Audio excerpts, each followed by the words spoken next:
Gobierno propone ajustes para recaudar 50.000 millones de pesos. Congresistas oponen sobre eventual paquete fiscal. Empresarios piden proteger a las MIPYMES ante nuevas medidas económicas. Empresarios aseguran sostenibilidad impulsa la competitividad. Unión Nacional de Empresarios propone reforma a la ley de competencia. César Fernández asegura que Antonio Taveras sería bienvenido a la Fuerza del Pueblo.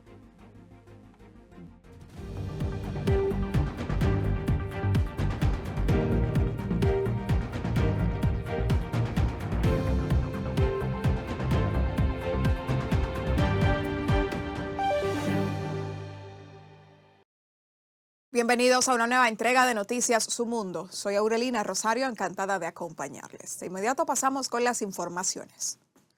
El gobierno presentó este jueves una propuesta de medidas fiscales y tributarias con la que busca recaudar entre 40.000 y 50.000 millones de pesos para enfrentar el impacto de la crisis internacional del petróleo sin aumentar la tasa del impuesto sobre la transferencia de bienes industriales y servicios. A continuación, el reporte completo.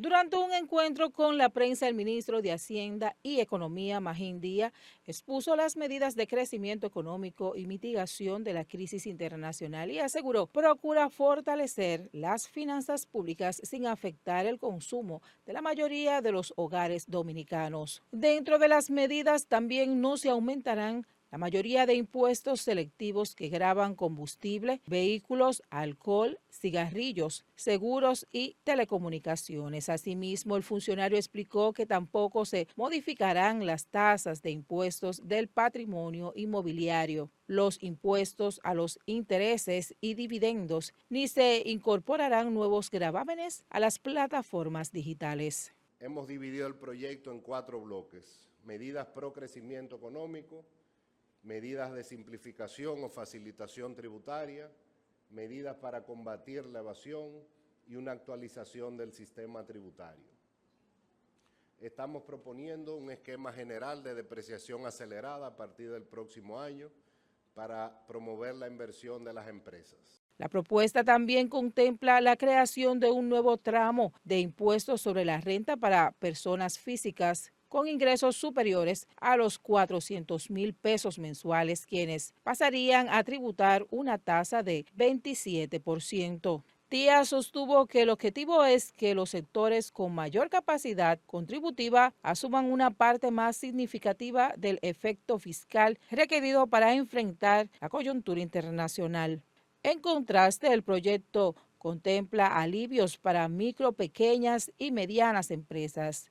Entre ellos figuran la eliminación de los anticipos del impuesto sobre la renta para las microempresas, así como una flexibilización de este mecanismo para pequeños y medianos contribuyentes. Estamos proponiendo la eliminación de los anticipos a las microempresas, que constituyen el 78% de las empresas que declararon impuestos sobre la renta el año pasado. Para las empresas pequeñas, de acuerdo a la clasificación de la ley, proponemos reducir el pago de anticipos de 12 veces al año a 3 veces al año, al igual que las personas físicas. Y estamos proponiendo dar rango de ley a la eliminación de anticipos e impuestos a los activos al sector agropecuario. También se propone ampliar el régimen simplificado de tributación, elevar las deducciones por pagos educativos y ajustar por inflación el mínimo exacto del impuesto sobre la renta para las personas físicas. La iniciativa incluye además la eliminación gradual de impuestos considerados obsoletos, entre ellos gravámenes e hipotecas. Y vamos a aumentar también la deducción por gasto educativo de 25 a 30%, que se va a elevar a 50% para el gasto en educación que incurren las familias en niños y jóvenes que tienen discapacidad, autismo o algún trastorno del neurodesarrollo. Además, propone un aumento de $10 a los pasajes aéreos, al impuesto sobre cheques y transferencias electrónicas, así como a los cigarrillos electrónicos, vapor, casinos y juegos de azar. Solange Santana, Noticias Su Mundo. A propósito, más temprano, legisladores de distintos partidos expresaron posiciones encontradas acerca de las medidas fiscales que se propusieron esta tarde. Desde el oficialismo aseguraron que no se trata de una reforma fiscal que afecte a los sectores más vulnerables, mientras que desde la oposición se advirtió sobre posibles impactos en el costo de la vida y sobre todo en los ingresos de los trabajadores. Esmirna Mateo nos amplía. La senadora del Partido Revolucionario Moderno, Mercedes Ortiz, afirmó que el gobierno ofrecerá todos los detalles técnicos a través del equipo económico encabezado por el Ministerio de Hacienda, pero adelantó que las medidas responden a la necesidad de enfrentar el complejo escenario económico internacional. Ortiz sostuvo que el presidente Luis Abinader ha mantenido una línea de protección hacia los sectores más necesitados y aseguró que no habrá una reforma fiscal como tal, sino ajustes destinados a garantizar la estabilidad económica del país. Y yo entiendo que el gobierno pues dará hoy todos los anuncios necesarios. Sin embargo, yo quiero que no nos pongamos nerviosos porque no hay nada de qué preocuparse. Este ha sido un gobierno responsable y hoy nos vamos a dar cuenta una vez más con el acto de compromiso y responsabilidad que actúa el presidente Luis Abinader. Vivimos en una crisis internacional, sin embargo, yo entiendo que esperamos que esto no son situaciones que afectan grandemente a la clase desposeída, a los más pobres del país, sino que lo que más tienen, pues ayuden a sostener este momento de dificultad que vive la República Dominicana, pero entiendo que no habrá ningún golpe a la clase desposeída de la República Dominicana. En la misma línea, el diputado oficialista Eugenio Cedeño consideró que las medidas corresponden a pequeños ajustes derivados de una coyuntura económica que afecta a la República Dominicana y descartó que se trate de una reforma fiscal de gran alcance. Hay medidas de emergencia por una crisis que afecta a República Dominicana y pequeños ajustes que se van a hacer, no hay paquetazo. El senador de Primero la Gente, Antonio Marte, llamó a la prudencia y señaló que aún desconoce el contenido de la propuesta e indicó que los legisladores esperan conocer oficialmente el proyecto para fijar una posición y evaluar sus posibles consecuencias. No debemos hacer juicio con lo que se va a presentar. Hay que esperar mañana a ver. Va a pasar que los impuestos sean los ricos que lo vayan a pagar y no los pobres.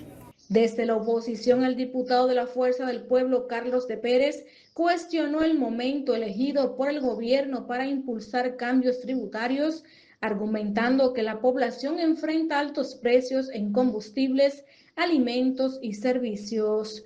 Sin embargo, me parece que el gobierno ha elegido muy mal momento para impulsar una reforma fiscal. Los combustibles por las nubes, los alimentos caros, no hay servicios médicos de calidad y que en este momento el gobierno traiga una reforma fiscal me parece una mala decisión. ¿Podría esto provocar un estallido social en el país? Creo que sí, porque lo que hemos escuchado hasta ahora es que se van a grabar algunos rubros que no están grabados y además se va a aumentar el impuesto sobre la renta por encima se va a llevar hasta el 30%, lo que implica en algunos de los rangos un aumento del 5%, en otros de los rangos un aumento del 3%, y eso va a tener un impacto en el salario de todos nosotros. Será en las próximas horas cuando el gobierno dé a conocer oficialmente el alcance de las medidas económicas que anunciará, mientras sectores políticos, empresariales y sociales permanecen atentos a una propuesta que promete generar amplio debate en todo el país. Esmirna Mateo, Noticias Su Mundo.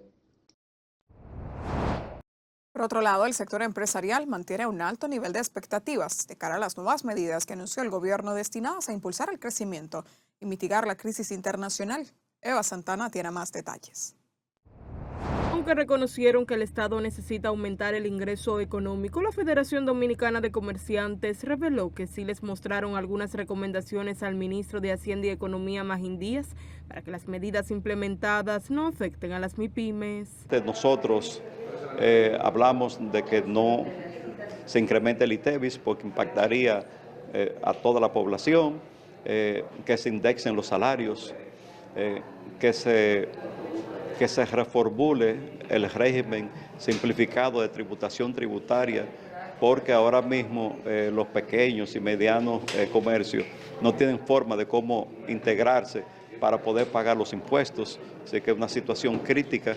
Entiendo que escucharon nuestra petición, lo que están buscando es ver cuál sería el límite. Nosotros propusimos que fuera hasta 50 millones de pesos. Según Iván García, estas nuevas imposiciones fiscales deben recaer en los grupos comerciales de poder, una propuesta también compartida por el presidente de la Asociación de Industrias de la República Dominicana, Julio Brache, quien mostró su respaldo a una eventual eliminación de los anticipos.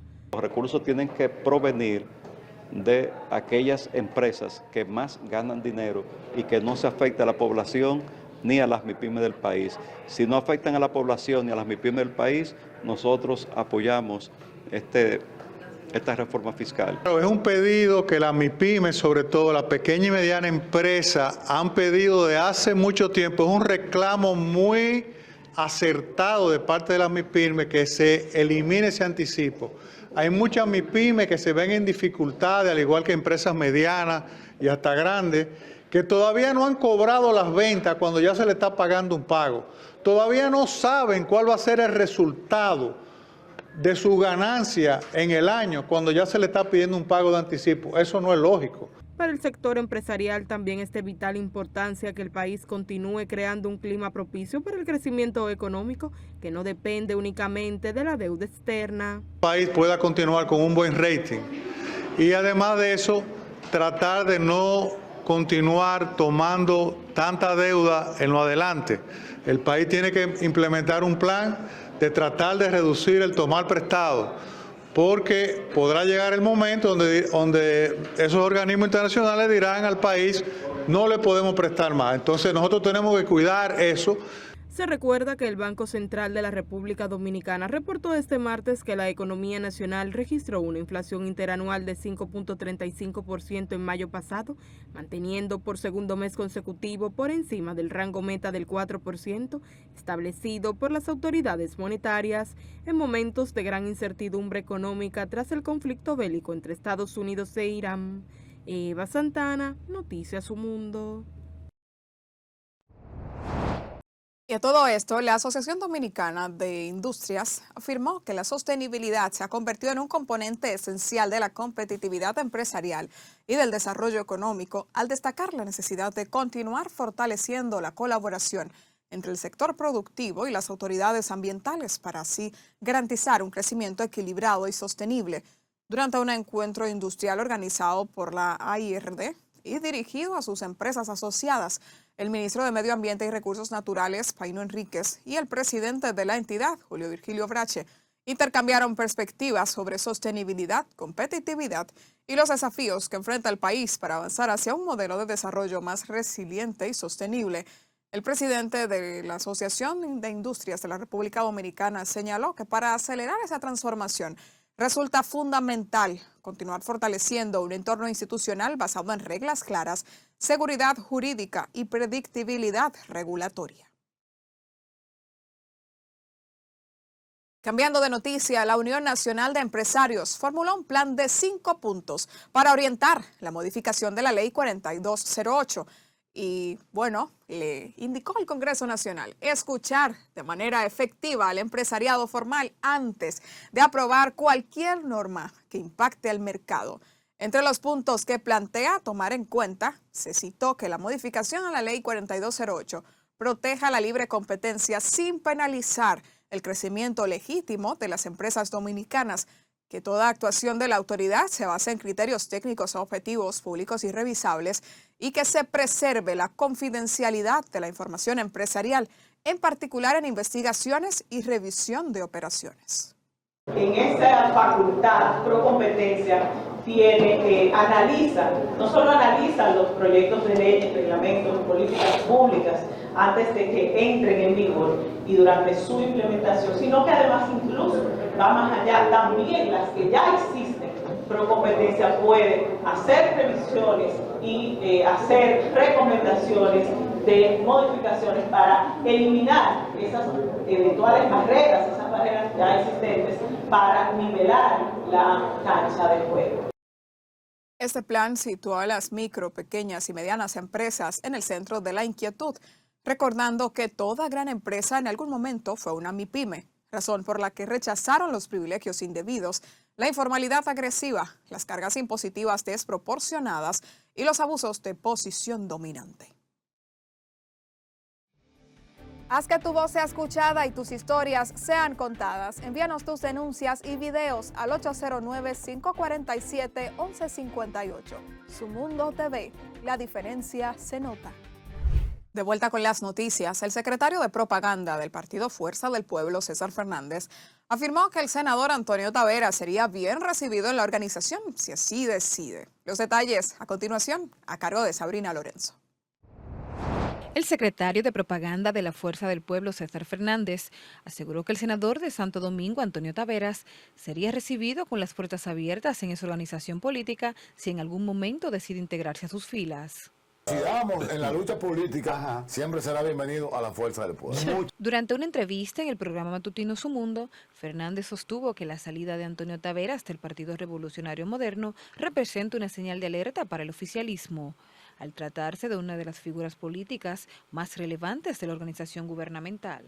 El senador de la provincia más importante del país se marcha de sus filas, además de la provincia más importante, el más votado en las elecciones pasadas. Y me da mucha pena que la clase política maltrate al señor senador, porque era muy bueno cuando estaba ahí. En otro orden, el dirigente político rechazó las recientes declaraciones de Mauricio de Bengochea, ex asesor político de Leonel Fernández, quien aseguró que el expresidente no ha comprendido que su etapa como aspirante presidencial ya concluyó, calificando a Bengochea como un mentiroso. Primero que el señor Bengochea es un mentiroso.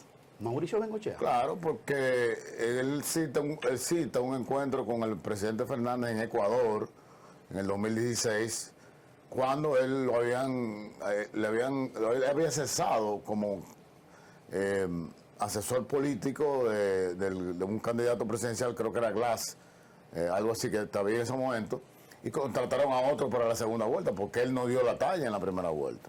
Fernández aseguró que durante casi 3 décadas de trabajo junto al expresidente Leonel Fernández, nunca lo ha escuchado afirmar que será candidato presidencial de manera anticipada, por lo que consideró falsas las versiones que intentan presentar al líder de la Fuerza del Pueblo como una figura aferrada al poder.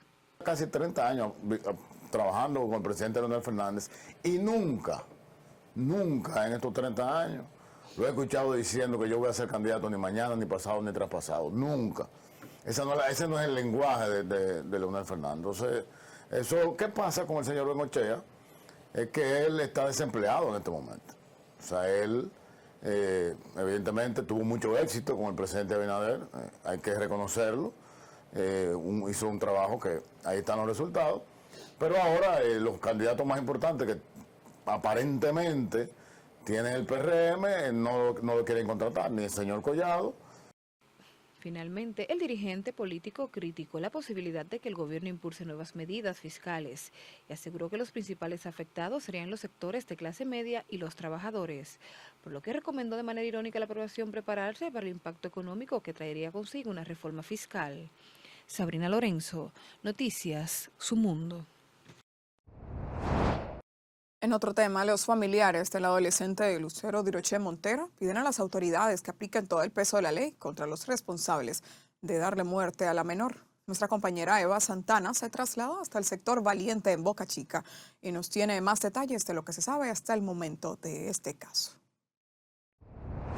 Consternados y sorprendidos, pero con sed de justicia, así se encuentran los familiares cercanos del adolescente Lucero Diroché Montero, quien fue encontrada sin vida en el sector de Valiente en Boca Chica. Puedo decir que Lucero para mí fue un amor, para mí una niña que no tenía como esa malicia, esa cosa así. No.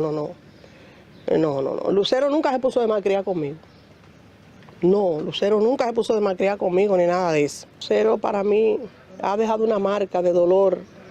Ese niño dejó una marca de dolor fuerte en nuestra vida y también en la comunidad, porque toda esa gente que usted ve sentado ahí amaban a Lucero.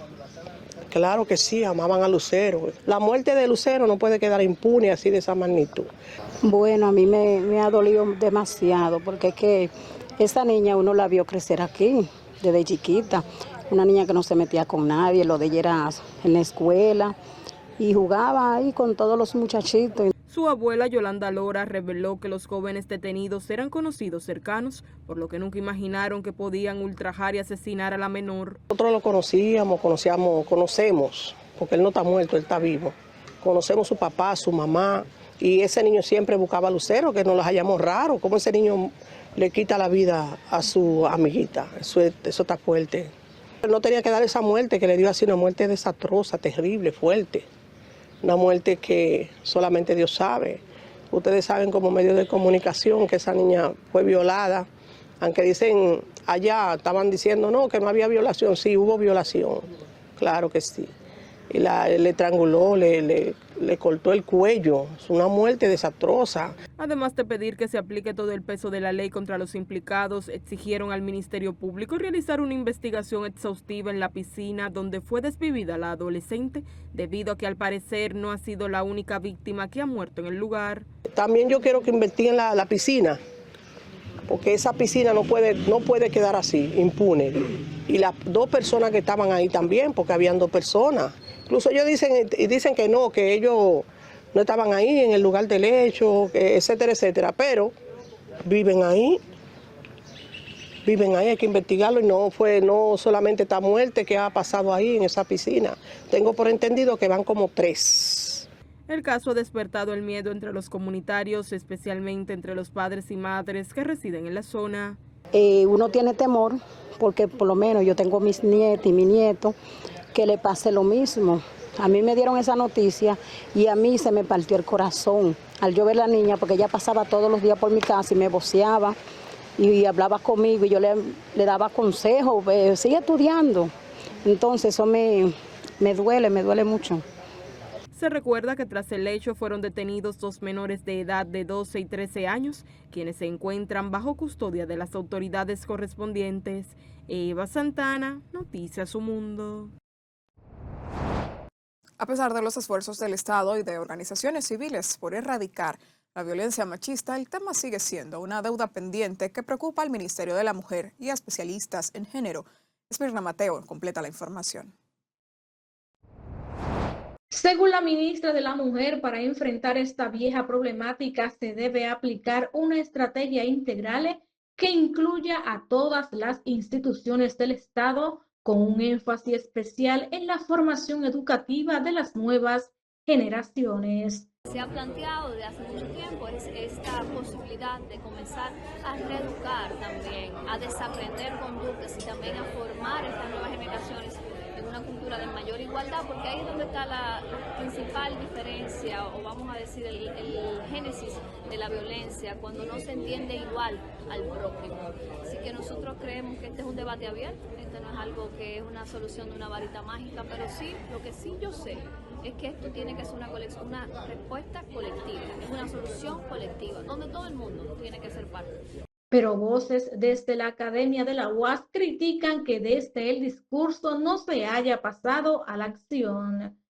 Se requiere de una política integral donde se involucren todas las instituciones del Estado, especialmente el Ministerio de Educación. Porque lo que tenemos es que modificar la forma en que construimos a nuestros hombres, haciéndoles entender que son el centro del universo y son los dueños y propietarios de la vida de las mujeres, de sus hijos, de sus hijas, y también a las mujeres, para que en nuestro proceso de socialización de los niños y niñas y nosotras mismas entendamos que somos seres ciudadanas, entes de derecho, igual que el hombre, y que nuestras vidas nos pertenecen, que podemos decidir continuar o no con una relación, que podemos, si dejamos de amar, abandonar una relación, y que nadie nos debe tocar.